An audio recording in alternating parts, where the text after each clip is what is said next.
Bonjour à tous, une courte introduction à la vidéo qui va suivre, qui est une rediffusion de l'interview que Deborah Tavares avait fait de Paul Power en 2021. Je l'avais diffusé sur Odyssée et je l'avais simplement mis en extrait sur YouTube, donc je le remets en entier sur YouTube. J'encourage tout le monde à s'intéresser à la question. On parle quand même d'eau, c'est la source de toute vie, animale, végétale, humaine, c'est la source de toute vie. Donc voilà, intéressez-vous à ce sujet qui est quand même important.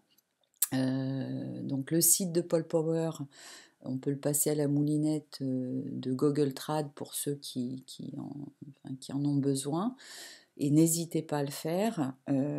Ensuite, je voudrais encourager tout le monde à télécharger ce livre qui a été intégralement traduit en français par, par quelqu'un qui est loin d'être un abruti, vu la qualité de la traduction, je vous le garantis. Ça a été fait par la chaîne Corso Live. Et vraiment, moi qui ai fait simplement la mise en page de ce document et qui l'ai rendu facilement accessible, c'est-à-dire qu'on peut passer d'une page à l'autre et d'une référence à l'autre. Euh, voilà, hein, il suffit de cliquer, je veux la référence 7, bon bah voilà. Donc je vous suggère vraiment de la télécharger et de partager un maximum cette information aux gens qui s'intéressent au sujet. Aussi pour information, il y a plusieurs écrits qui ont été faits pour aider à trouver des arguments devant soit les sociétés d'eau, soit devant les politicards qui s'amusent à passer des lois sans nom. Enfin, pour moi, ça n'a pas de nom ce qu'ils font. Enfin bref. Il y a dans ces courriers des arguments qui ne sont pas des arguments qui sortent d'un chapeau. Euh, j'ai pris par exemple comme référence le professeur Pezzera. C'est quand même lui qui avait alerté sur l'amiante. Bon, bah, l'amiante, maintenant on sait. Bon, bah, il disait déjà à l'époque, avant son décès, il parlait de l'aluminium avec les mêmes termes, en parlant de sa dangerosité. Or, l'aluminium, c'est utilisé dans la géo-ingénierie.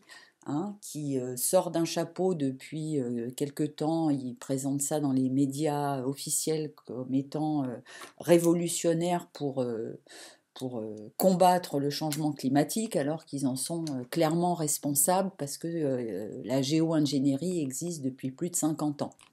Mais enfin bon, donc je vous encourage vraiment à vous baser là-dessus pour trouver d'autres arguments. Rappelez aussi que l'eau primaire, c'est pas un fantasme uniquement dans la tête de Paul Power, de Deborah Tavares ou de Stephan Riess, dont je vous encourage également à aller écouter la vidéo que vous trouvez sur cette chaîne.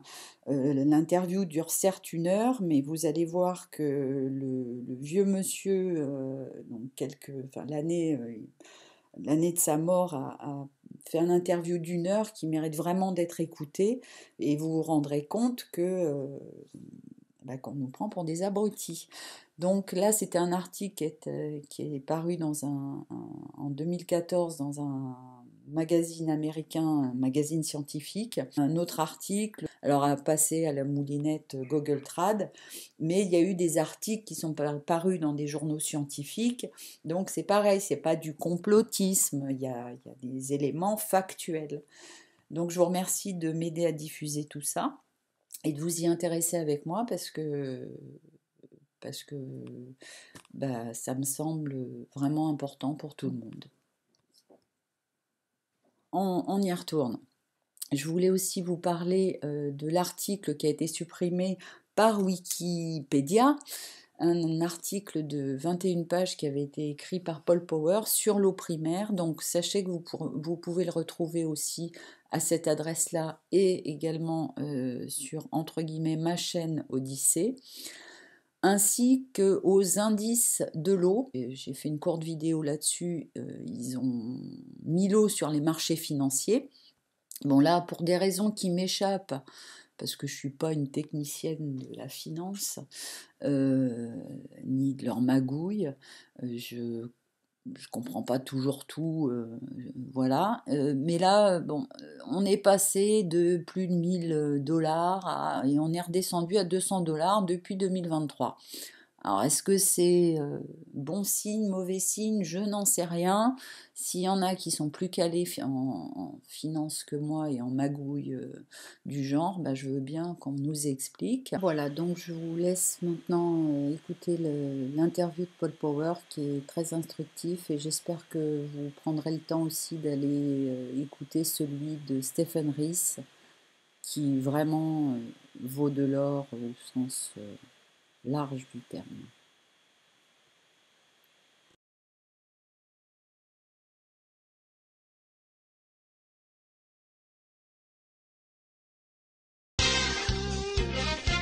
Well, thank you for joining us today on St. Patrick's Day. It is March the 17th of 2021, and I am Deborah Taveras. I do run a couple of websites. My primary site is stopthecrime.net, but we're going to be focusing on a website that is called primarywater.org. Now, when you search for that site, you must not put spaces between primary and water, because then you will not find the website. They've cleverly created a method in which it is more difficult now for you to find the water facts. And I'm going to be bringing on a guest in a few moments and introducing him in a moment, but I want to say this now. I can't say this more clearly. We are in water wars. We're in a hot war in many levels now, not only in the United States but worldwide. And we are in USA Inc., as I have been saying for so many years. But now they're stealing the water for profits and power. In fact, I have a YouTube video up that I did in the year 2015. It is still up on YouTube, on our new YouTube channel called Stop the Crime. YouTube is continuously banning my information and our guests' information as well, which you will learn about in a moment.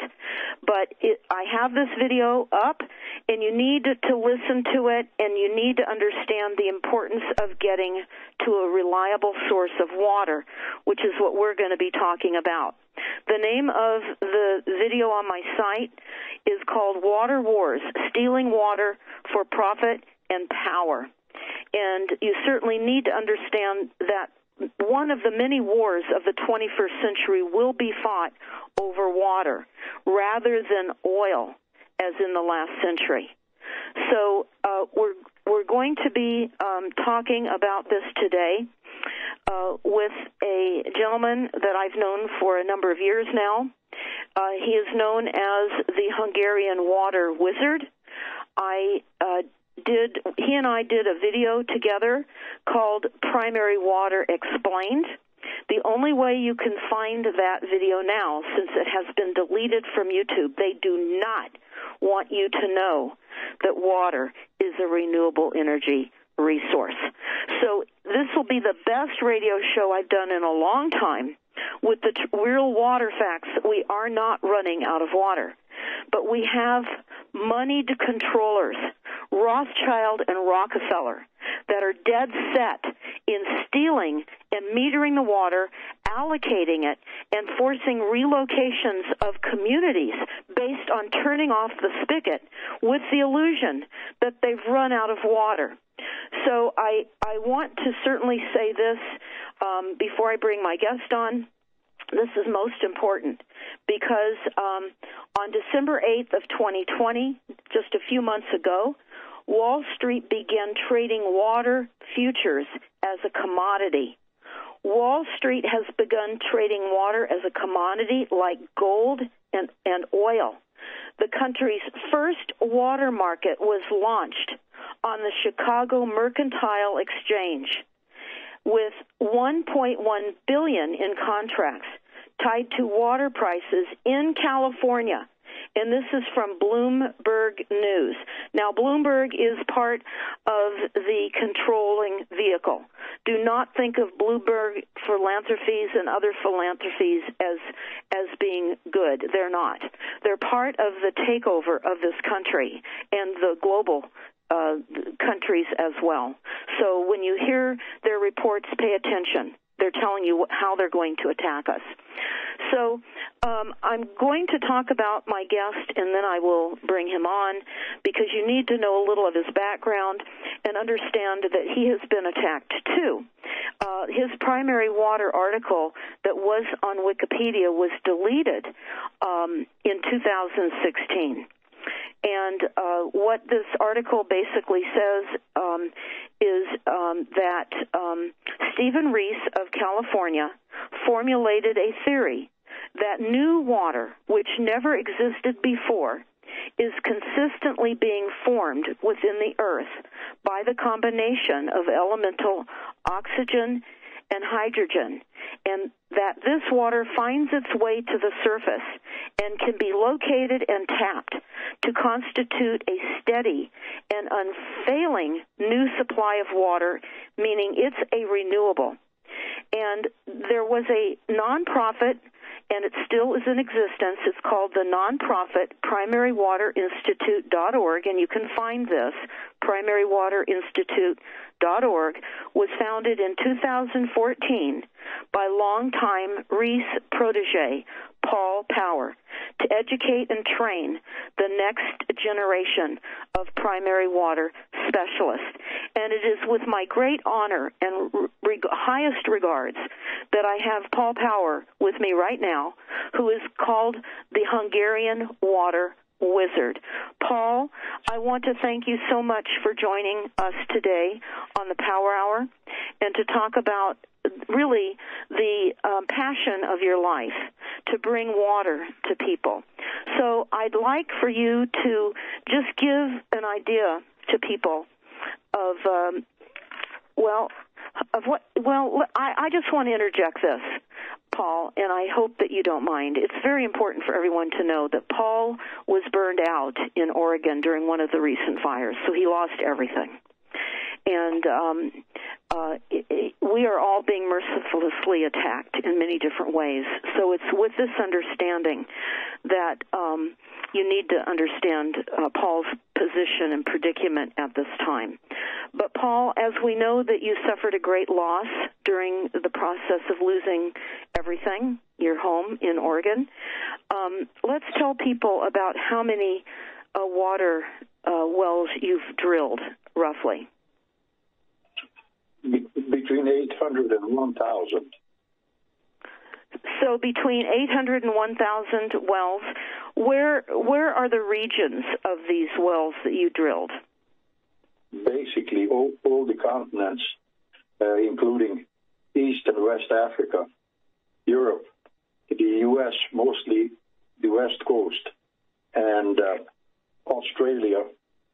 In other words, we pretty much covered the continents. Okay.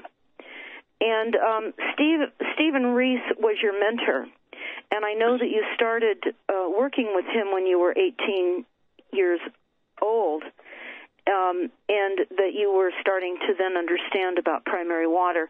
But I want to throw this in, and I feel it's important because you're hearing a man whose passion it has been to bring primary water to the world. And to understand that in Hungary, where Paul is from, that those people that have been drinking primary water, and albeit not all have realized that they're drinking primary water because it can easily surface in other fashions, have higher IQs. Isn't that correct, Paul? Yes, they tend to be at the foot of the Carpathian Mountains. And that's a very interesting phenomenon. Actually, they call it the Hungarian phenomenon, which ironically points up the fact that a good many scientists, actually Hungary's 2/3 of its scientists come from that region. So we're talking about higher IQs, definitely. Oh, yes, most certainly. Okay, So for all of you that are listening, I hope that you're understanding that if you are able to drill and get to primary water, which doesn't always require drilling, that you should be considering this. And, Paul, I'd like you, now I've been on several primary water drills with you, so I know what that looks like. And I certainly have seen this for myself. But I would like you to explain to people what is primary water? What's the difference between rain and snowmelt, which is atmospheric water? Let's talk about that for a moment. Well, atmospheric water is water that has been recycled and comes out of the sky in the form of rain, etc., and permeates the alluvial fan, the sands and gravels that are easily penetrated by water. Primary water, on the other hand, is drilled into basically solid rock, maybe very little overburden, that is to say, unsorted material, otherwise solid rock. So you're doing the impossible. You're getting water out of solid rock, which people wonder, how could that be? Well, if you understand that primary water is made down below and is forced through these fractures to the surface, then it's easier to understand. Well, Paul, I wanted to say that we had an earthquake a few years ago in Napa in Northern California, which really destroyed the downtown area of Napa. But what occurred was a creek that had been dry because we were in a engineered lengthy drought, and the creek was just dirt. And after that earthquake, the creek started to run. And all the city council members and the water advisors were scratching their head. They had no idea what happened. Could you explain what you think happened to create that flow of water after the earthquake? Well, depending on the location, this planet is pretty much riddled with faults and fractures all the way down to the mantle.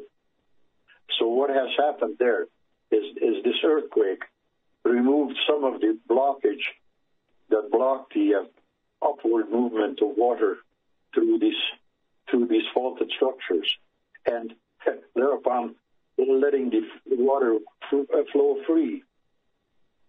I don't know if I'm being clear enough, but suddenly this overburden, which was solid, got moved out of the way. So suddenly this fracture now could produce water. Well, you know what was interesting, Paul, when I was observing your drilling some of these wells, I was observing the development of the well, and very different from the traditional well drillers of wells where they use a liner, a plastic liner, all the way down to the depth of the well in most cases, and they gravel pack it. So that is preventing the water from coming into the well. Isn't that right? Well, the idea with the gravel pack is to basically filter out any of the fines or the material that is produced, in the process of the well making water. Well, that is very counterproductive, because if you're in solid structure, like even granite, invariably you only need enough casing to be able to seal the surface down to whatever the county or state or the city requirement is. On the average, somewhere around 30 feet. And otherwise, you leave the well open. You don't gravel pack for sure, because the gravel pack only behaves like a screen, and like old screens, eventually, within even a decade or two or less, it will get plugged, and then you lose the well, and then you don't have any more water production. So we're hearing a lot of wells that are going dry that have been drilled in the fashion that you are explaining. So let me break that down from what I saw, and I want to make sure I'm saying this right, Paul. So if you need to correct me in any way, I wish that you would. What I saw when we were drilling is what you had just said. You case through the soft soil, the alluvial, which means the soft material, till you get down to the rock, and then you don't have to case. The reason you case until you get to the rock is so that that soft material will not fall in to the well that you're drilling. Then okay, good. Then what I also observed was to develop the well, which I had never heard about the need to develop a well, which is extremely different from the traditional well drilling. And it's a sad reality that the well drillers are taught virtually how not to get to primary water. But what I discovered and what we did and what I saw was to develop the well. After it was cased through the soft soil, then to the granite where it wasn't cased, there was dry ice put into the well, and of course that can be very dangerous, so you have to stand back and put it in very safely and stand back. And I heard it gurgling like a washing machine, Paul, and explain what that was doing to folks. Basically, it was the gases were expanding in the fracture, and slowly, because the dry ice itself is sub-zero temperatures. When you drop it into water, large chunks will settle to the bottom and immediately start to turn into CO2, and that CO2 goes into the fracture, and then you permit that to come back. It cleans the right after drilling. It is very wise, depending on how much production. If you have too much production, you can't do it. But if you have a smaller fracture, it pays to do that, so that you're actually cleaning the fracture itself, and then you can pump it out or let it blow itself out. But basically, you develop it, and then you start pumping, and really the rate of pumping is 20% of the expected production. So the development of the well is very, very important. Well, it's important that you're saying this because people are not aware that that's part of well drilling. And sadly, they rely on hiring a well driller to know these things. And the well drillers do not. Most do not. So what you're hearing right now is what you need to know to be able to make certain is done if you decide to get to primary water. And I will say, I know that a couple of the wells that I was attending that you had drilled, when that dry ice was gurgling around and we were standing back, suddenly it blew out of the well, and I think it blew out of the well up to about 40 feet in height. It was unbelievable. It looked like a geyser. And at first it was brown, a lot of mud, sediment, just like you were saying, was cleaned out, and then it started to turn more clear.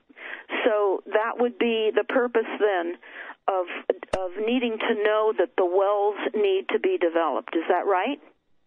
That's correct. Okay. In some cases, you can't. You're making way too much water, so you can't do that. But in half the time, you can. Okay. So if the well is already producing, then producing enough gallons per minute, because as you were saying, it will vary on what fracture you drill into. But if it's not a tremendous amount of water that you've drilled into, then you should be looking at developing that well. So let's talk about why the information is being taken off of Wikipedia about your information. And I would highly recommend that all of you go. I mirror Paul's website, which is primarywaterinstitute.org. I have primarywater.org. And remember, do not put spaces when you type in primary water. Type it together, primarywater.org. I have the water Bible that you have that I got from you, Paul, on my website. I think everybody needs to read that because the foreword is by Aldous Huxley. And I was stunned when I found out that water was a renewable. I had never been taught that, ever. And I remember when we met a number of years ago, and we were on the phone talking late at night. And for many, Paul has an accent, but of course I've gotten used to it. So at that time, I thought I was understanding what he was saying, and it was just too outrageous, Paul, I have to say.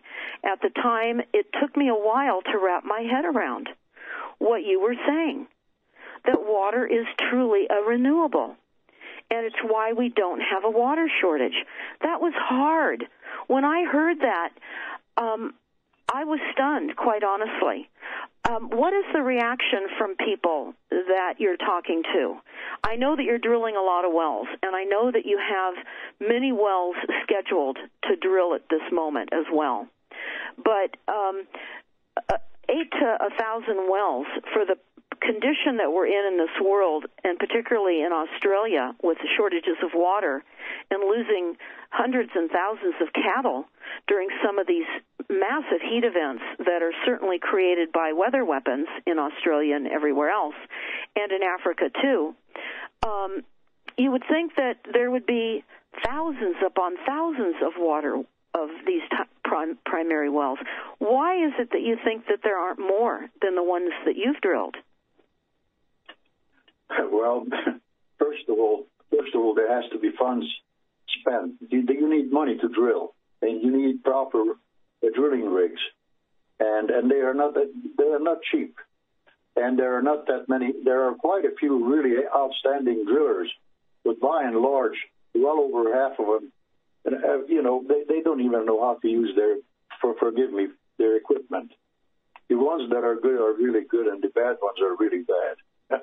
So that's one of the reasons. And you need, and also you got to remove the obstacle of they really don't want, many of these places, the governments don't want more water, because more water means more people and more development and more activity.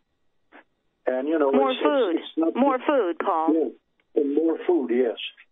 So the best places that I really enjoyed working was in Africa, because I only work in places as a rule where there is not supposed to be any water. Well, wrong. I don't work anywhere where there is already water. I mean, all kinds of surface water.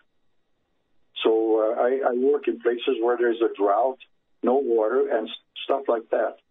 And that is very gratifying. It's very gratifying to, like, for example, worked in Kenya on quite a few different projects where, you are the only Mzungu, only white man there, and everybody's watching you. They haven't had any water, drinking water. They've been hauling it for many miles. Now, Paul, we're coming up on a break, and I want you to pick that story up on the other side. So everybody stay there. We're going to pick up primary water drilling and how you can get to primary water.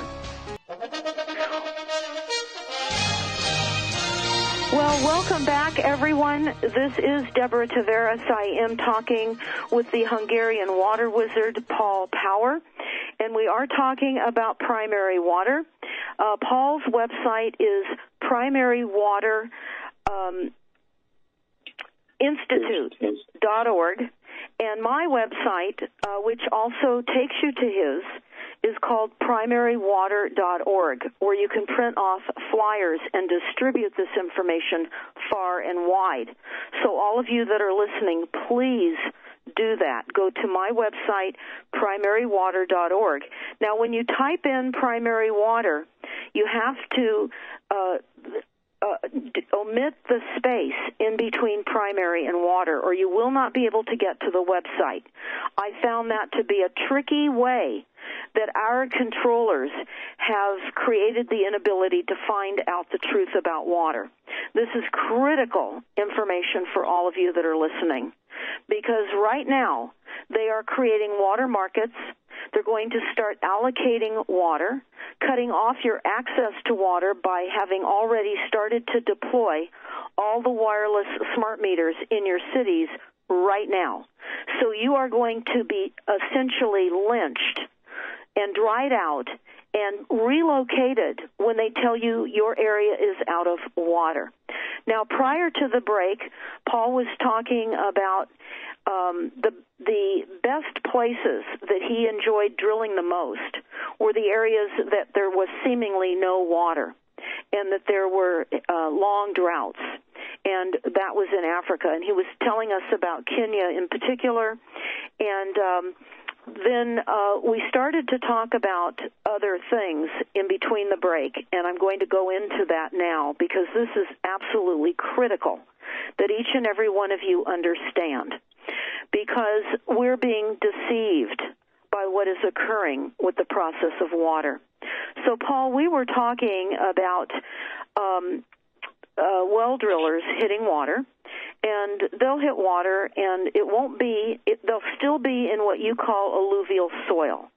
So for everybody, keep in mind, alluvial soil is not getting you into the rock material.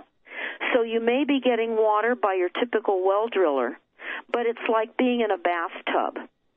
Is this correct, Paul? That's correct. And that they have to drill deeper, or even off to a slant in order to get into the rock. Would that be correct?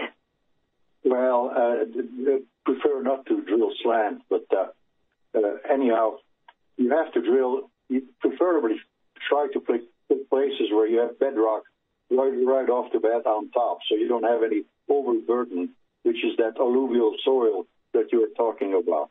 Because that alluvial fan, it makes up a good part of the Great Valley in California too. And you know, now the Great Valley in California, for everyone that's listening, that would be the San Joaquin Valley, and that produces a large portion of our nation's fruits and vegetables. And they have had limited access to water through the illusion of running out of water. In fact, thousands and thousands of acres have gone unplanted because there's just not enough water. And when you drive up between San Francisco and Los Angeles, you'll see the farmers' huge signs along the main highway saying we're out of water. No water, no food. And they keep appealing to Congress. And they're certainly talking about the diversion of the water from the California aqueduct and other diversions, but they've never been given the truth about primary water. And so farmers are literally going out of water. And many of the migrant workers' communities there, Paul, are out of water, and they have water tanks, and their water is being trucked into tanks, polyurethane tanks, by the way, that are toxic to begin with. But having said that, we were talking about low-lying coastal areas in central California. So for those of you that don't know California well, just kind of think a couple hundred miles, I guess, below San Francisco on the coast. Would that be about the right location of the Santa Clara Valley, Paul? Yes. What I'd like to explain is if you visualize the valley, visualize a bathtub that is full of sand and gravel, okay? And that bathtub has a bottom. Now, the water to it invariably comes from the sky in the form of rain, fall, or snow melt. Otherwise, you have to pump the water from someplace. You can recharge those aquifers by putting water in there from somewhere. We have plenty of water everywhere, except sometimes where they drill. It absolutely is befuddling to see these people trying to get water in places where you have to go through 500 feet of alluvial fan that you have to case down before you even get close to where the water really is produced from down below. Anyhow, they do this regularly. In Ventura County, there's the Santa Clara Valley, which is basically the Santa Clara River empties into the Pacific by Point Magoo. That whole valley traditionally had wells before there was a California aqueduct. They would overpump that, then the sea would move in. Salt water. So let me stop you right there, because I want to repeat this in layman's terms. I think you did an excellent job, and that sounds pretty layman to me. But in the beginning, my ears did not hear that very well. So let me just repeat, and you correct me if I'm not describing this correctly. So all of you need to think about low-lying areas where the coastal range is low, almost maybe to sea level and maybe a little bit higher than sea level. And when those aquifers are pumped dry, then the sea moves in and fills those aquifers. So then what happens is the farmland then is no longer able to be farmed because of the intrusion of salt water. And you were saying what they've been doing since the 50s to keep those over-pumped aquifers full so they don't lose all that farmland. Would you explain to everybody the enormity and insanity of this deception and how they've kept those aquifers filled so they won't fill with salt water? Yeah, now it's easy enough to do. When I say easy enough, it's expensive, because they have to get the water somewhere. So they're getting it out of the California aqueduct. So they're recharging those structures with water from the California aqueduct. Now the problem with it is that sometimes there really isn't enough water to go around even out of the California aqueduct. So here we are, we got a real problem here. First of all, overpumping is nothing new. If you understand the magnitude of this, there is a study that suggests that the entire valley, the Great Valley itself, fluctuates in elevation above sea level as much as 2 feet, depending on how much water are being pumped out of the alluvium. Can you imagine that? So that's actually creating somewhat of a seismic type of activity, then, is what you're saying, because we've seen cracks in the roads and that kind of thing. Absolutely. And then not only that, but, so that also now puts restrictions on building and any all activity. They say, well, you can't do this because they're overpumping this aquifer.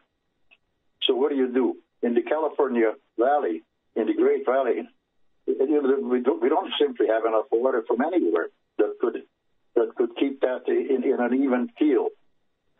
But well, now, I think it's important to add that, of course, with the use of weather technologies that can create the droughts that we're experiencing here in California and elsewhere, that preventing the rain and then creating the manufactured disinformation about where water comes from, rain and snowmelt, and not ever addressing the fact that that's atmospheric water, very toxic and poisonous, by the way, but avoiding any knowledge of what we're talking about right now. So, Paul, we've spoken in the past about the California aqueduct, and I read on your website, again, Paul's website is primarywaterinstitute.org, and I read on your website, and I have it also on mine, about why we never needed the California aqueduct in the first place. So could you explain what an alternative to that would have been? It reminds me of Muammar Gaddafi in Libya putting in the wells and bringing the water to his villages. So would you explain why we never needed the California aqueduct? Because we could have drilled for a fraction of the cost of the California aqueduct a more reliable system of wells, approximately 7,000 of them in all, starting somewhere around Susanville all the way down to the border at the foot of the Sierras, most of them. And we have ample water and far more reliable in that my biggest fear has always been, and God has been really good to the state of California, because we haven't had an earthquake so great as to have dislocated this artificial river system that we have built on the surface. You can imagine what happened, what will happen. And it's going to happen eventually. I mean, there is no way to. The aqueduct itself is concrete. Now, we're going to have an earthquake one of these days when that's going to be dislocated a half a dozen places, and it's going to be hell to glue it back together in early with 18 or 20 million people waiting to drink water. Well, Paul, I want to add something for the listeners, because certainly they're well aware of my prior documents, and we know that earthquakes are also created artificially. So one can imagine that this would be a perfect way to increase the loss of life, which is part of the genocide policies overall, is cut the water supply. Because certainly people would die without water. Now, Paul, what is your experience, if any, with how primary water wells withstand seismic shifts? Some of them, depending on how close they are to the structure. But the fact of the matter is, we would not have all of our eggs in one basket. We could afford to lose 10-20% of our wells and still function okay. We just would have to redo. But the aqueduct, boy, that would take, if that aqueduct would get dislocated a half a dozen places, my God, it would take way too long of a time for those people to. I mean, what are they going to do in the meantime for water? Well, it would bankrupt the state. It would force migration because of the inability to access water. Sounds pretty much along the lines of UN Agenda 21 plans to forcibly relocate people. And so, with that in mind, the earthquakes regarding water wells, because we are not having all of our eggs in one basket, could destroy maybe 20% of the ability to produce water in California. But if we had one major one that along the aqueduct, that would finish the state, as far as I'm concerned. But the problem was. Yeah, everyone that's listening, you need to pay close attention to what Paul is saying. Because for all of you, you are, by and large, getting water through artificial processes, through reservoirs and the use of damming up water, and having that water delivered into your municipal water supplies. Very toxic water. Let me add further that all these open reservoirs that presently store the water from the California aqueduct, my God, they are subject to contamination from the atmosphere. God forbid we should have a nuclear accident. What then? All of our surface waters would be contaminated. Now, this Paul, is for many people, let me pause you for a moment. For many people, they are aware that we've had nuclear events, but they haven't been accidents, and it's been intentional because I've been reporting on that. But we've had Fukushima, and just a week or so ago, it was the 10th year since the Fukushima destruction through the use of weapons, which occurred on March 11th of 2011. And I've reported, Paul, on my last video about the increased gamma radiation within the United States. So we are having those open areas of water poisoned with many things, not just the chemtrails and the dumping from overhead, but the increased radiation as well as the catchment of that flowing over farmlands that use petrochemicals that are deadly and poisonous. So continue, Paul, because I think this is so valuable for people to be hearing. Let let me interject into saying that the difference now with primary water that are drilled into solid rock.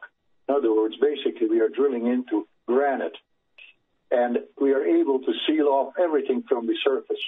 So no surface material that comes out of the sky or because of carelessness would pollute the water source out of that well, because now we are in solid granite and we are able to seal the surface, say 30 feet down, 25 feet down, so that nothing from the surface can get into that water.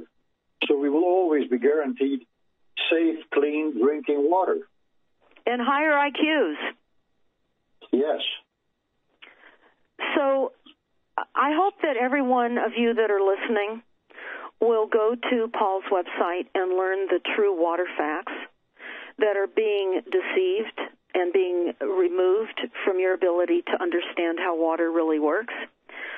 Paul, I'm going to have you back on a number of shows to discuss this in greater detail, because the enormity of this information needs many conversations. Many people, I'll get questions, I'm sure, and from those questions we'll do a show and answer some of those questions that people have. But I would suggest... Yes, go ahead, Paul. One more item to it, to the listeners.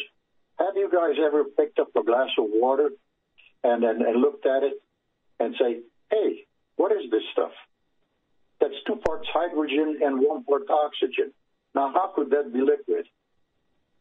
That's basically what started me off on this insanity of trying to explain water. Now, how do you explain that? Well, I tell you how you explain that. Those basic elements at depth in the planet, the planet makes more water. Actually, our planet is growing ever so slightly. Because now, when you mean growing, it's because it's expanding because of water. Because now water takes up room. Yes. The gases you can compress. It takes up not much. But the minute it turns into water you cannot compress. So I just wondered if the audience picking up a glass of liquid water, most of that stuff is because of water, realizing that they are drinking 2 parts hydrogen, 1 oxygen. And that's what set me off. I thought, Stephan Riess, when I held up a glass of water, said, hey, where did this one come from? How come? And I thought to myself, this is really interesting. I better look into it. The more I looked into it, the more confusing and the more complex it got. It is now easier to explain because now we are extracting hydrogen from water. And some of these vehicles actually, because of combustion, you can use hydrogen for power. And what drips out of the tailpipe of these vehicles? Water. So now it's not so difficult for most people to understand.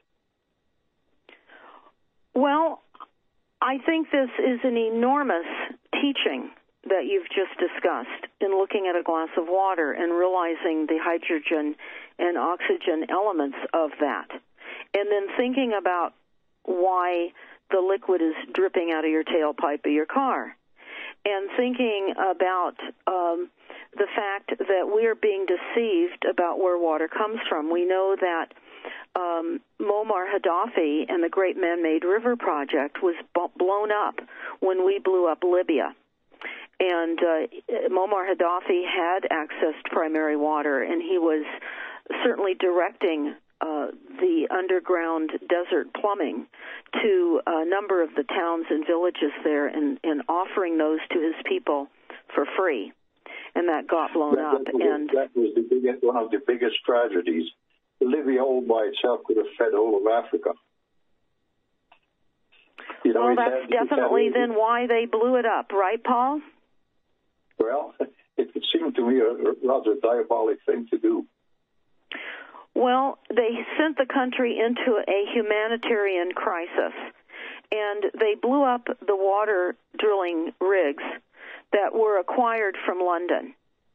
so that they could not be used to drill again. And many villages were without water after they cut the water supply from the primary water delivery system.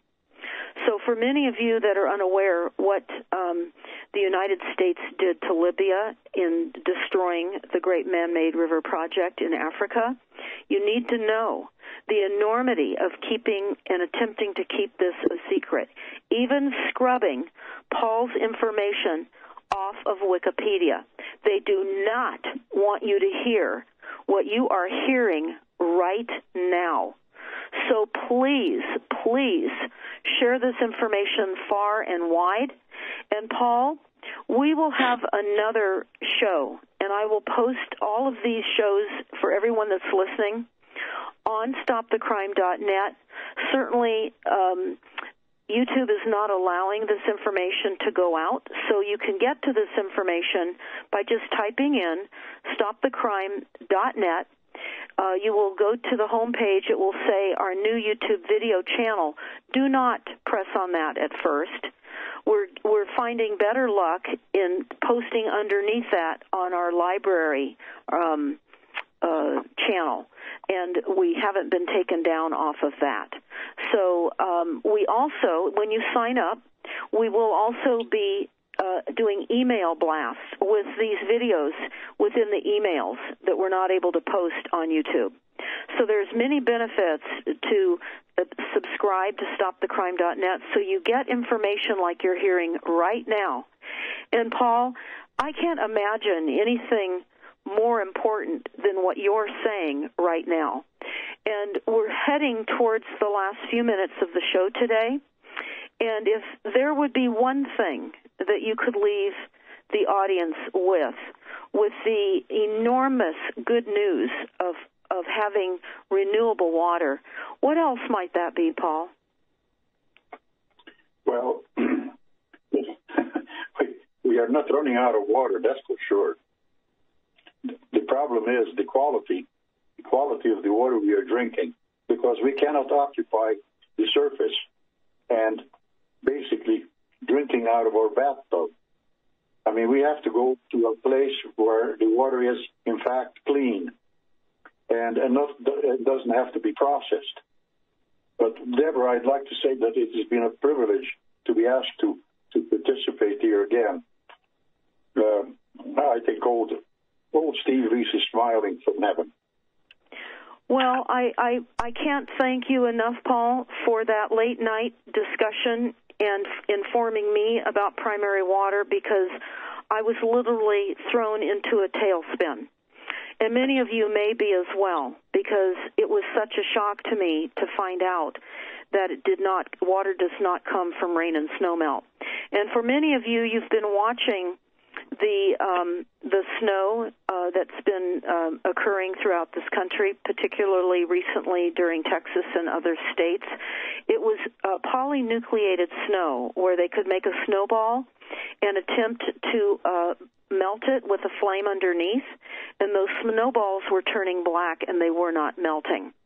So I want you to think of the water that you are drinking, which is atmospheric water, as being more poisonous than we've even had time to discuss on the show today. Paul, thank you very much. We're going to have you back on more shows. So everybody, sign up to stopthecrime.net. And Paul, blessings to you. Thank you so much. Thank you, Deborah. It's been a privilege.